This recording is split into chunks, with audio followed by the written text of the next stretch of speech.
नमस्कार मंडळी, कसे आहेत? बरे आहेत ना मंडळी? आज आपण आलोय वाडा तालुक्यातली तिलसा या ठिकाणी तिलसेश्वर मंदिर. त्या आपण आलेलो वाड्याला दुसरीकडे, इथून शिरसाड गाव आहे तिथे आलेलो. पण मी म्हटलं चला आता एवढ्या जवळ आलोय तर आपण मंदिरात जाऊन येऊया, त्याच्याकरता आलो मंदिरामध्ये. तर चला मंदिरामध्ये जाऊया. बघा मंदिराचा जीर्णोद्धार झालेला आहे, मंदिराचं नवीन काम झालेलं आहे. पहिला मंदिर छोटं होतं, परंतु आता मस्त मोठं मंदिर झालं आहे. खूप छान प्रकारे बनवलेलं आहे आणि इकडे खाली चौथरा पण बनवलेला आहे. आपण तेव्हापासून आलो नव्हतो, आज आलो आहे. तर चला दर्शन घेऊया. पहिला बघा श्री क्षेत्र नंदिकेश्वर शिव मंदिर देवस्थान तिलसे. तर चला पहिला दर्शन घेऊया आपण मंदिरात जाऊन.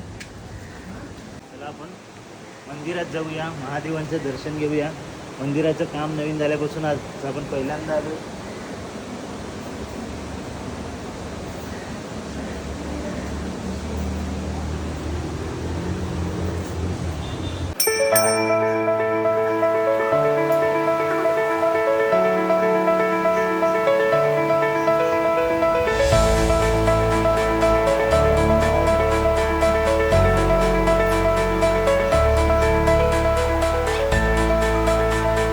मंदिराचं जे नवीन काम झालेलं आहे किती छान प्रकारे झालेलं आहे.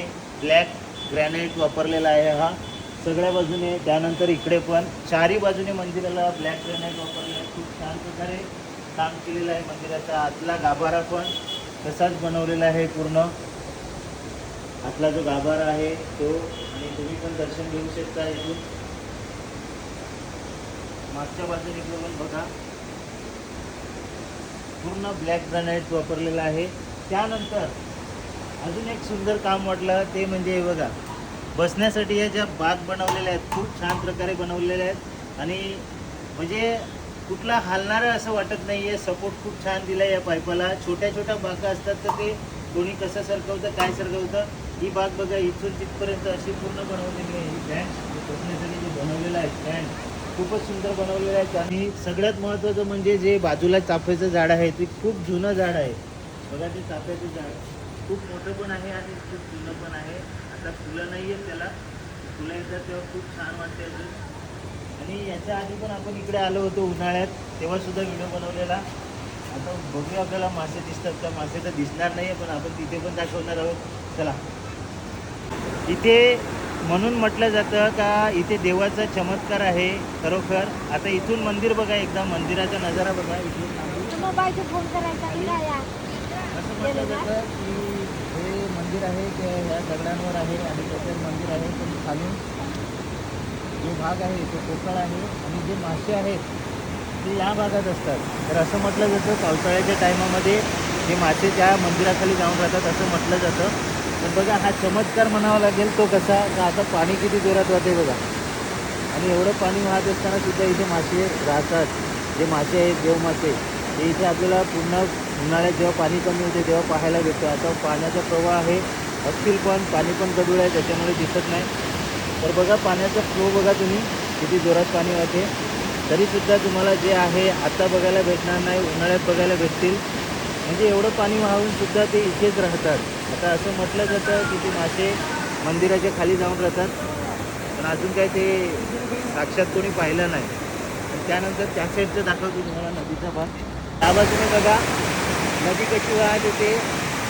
समोर जो आहे तो बंधारा बांधलेला आहे आणि जो खालचा रस्ता दिसतो तो रस्ता जुना रस्ता होता येण्या जाण्यासाठी. इथून आपण जो रस्ता जातो पुढे त्याला हा खालील रस्ता होता, पण तो पाण्यात वारंवार बुडायचा म्हणून हा ब्रिज बनवला ज्या ब्रिजवर आपण उभे आहोत.